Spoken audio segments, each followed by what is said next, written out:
Барлықтарыңызға ассалаумағалейкум. Ұрлық бұл қылмыстық іс, оны ешқашан дұрыс деп айта алмайсың. Сонда да кей ұрлықтар сені таңғалдыратын соншалықты, ондайды кинода ғана көресің. Шын өмірде олай болады деп ешқашан ойламайсың. Ендеше сізге камераға түсіп қалған шебер ұрлықтарды ұсынамыз.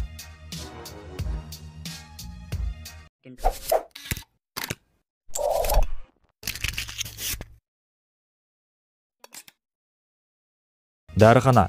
2016 жылы қаңтар айында Екура дәріханаға кіріп, $1 миллион дәрілерді ұрлап кетті. Олар жақсы ойластырған жоспар бойынша әрекет етіп, қозғалыс сенсорын айналып өтті.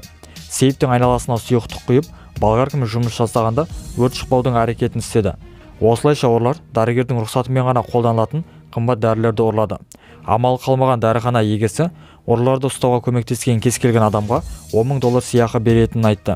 Банкомат. Ұрылар бандасы 14 ай бойы рельсті кесетін қуатты болгарка арқылы банкоматтан ақшаны тонап жүрген. Олар жалпы $770 000 және де бірнеше бағасы $300 000 болатын спорттық машиналарды ұрлаған. Бұл машиналарды келесі ұрлықтарында қолданып, арттарынан түскен қуғыншылардан қашудан пайдаланған. Ақыр соңында 4 ұры ұсталып, 7 жылға түрмеге қамалды. Киініп алған ұрылар. 2014 жылы хиджаб киген 6 ұры коляска ұстап, сауда орталығына кіріп келді. Алтын сататын магазиннің есігін сындырып, ішіне кірді. Ұрылар 45 секундта алған қымбат сағат, сырға, кольцо, бағалы тастардың құны $1,5 миллион құраған. Алайда ұрылар шекараны асып өтсе де қашып құтыла алмады. Шекараны кесіп өткеннен 2 сағат өткен соң оларды ұстап алды. Инкассатор. 2009 жылы ұшыры қуатты болгаркамен кесіп, инкассатордан тесік істеді. Олар ақшаны аламыз дегенше милиция қызметкері келіп қалды. Қашу барысында тәртіп сақшысының машинасына соғысты. Салдарынан милиция қызметкері ауыр жараланды. Бұл банда бірнеше ұрлықтар істеп, жалпы миллионға жуық ақша ұрлаған. Әр ұрлықтарына қашып кетіп жүрген. Ақыр соңында 2010 жылы ұсталып қамауға алынды. Тағы соған ұқсас жағдай 2013 жылы орын алды. Суық қарумен қаруланған бір топ ұрылар инкассатордан $7 миллион ұрлады. Ұрлық күндіз басқа машиналардың көз алдында жүргізілді. Ақшаны ұрлап болмай жатып, машинаны да жағып жіберді. Сосын ұрылар мен милиция қызметкерлерінің арасында атыс басталды. Бірақ ешкім қауіпті жарақат алмады. Зергерлік дүкені.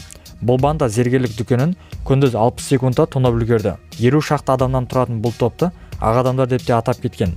Олар Еуропада 34 ұрлық жасады. Айнаны сындыру үшін, адамдарды қорқыту үшін балға балта қолданды. Ақыр соңында олардың топ басшылары ұсталып, 21 жылға сотталды.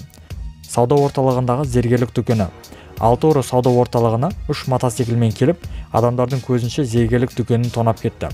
Жылдам ұрылар адамдардың айқай-шуына, сигнализацияға қарамастан 2 миллионнан асатын бағалы заттарды алып шықты. Кейіннен ұрылар қолданған 3 мотоциклді жақын маңдағы гольф стадионнан тапты. Алайда ұрылардың өзін табу мүмкіншілігі болмады. Вертолетпен ұрлау. 2010 жылы вертолетпен банктың үстіне қонып, терезені сындырып, темір баспалдақпен ішіне кірді.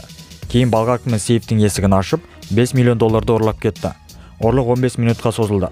Милицияны алдау үшін жалған қоңыраулар шалып, жасанды апаттар ұйымдастырды. Алайда бұл қулықтары амалға аспастан бірнеше адам ұсталып, ақшаның бір бөлігі қайтарылды. Казино. Қаруланған 4 ұры казиноға басып кірді. Бұл сәтте олардың жүргізушісі есіктің алдында күтіп тұр еді. Адамдарды қорқыту үшін жоғарыға бірнеше оқ атты.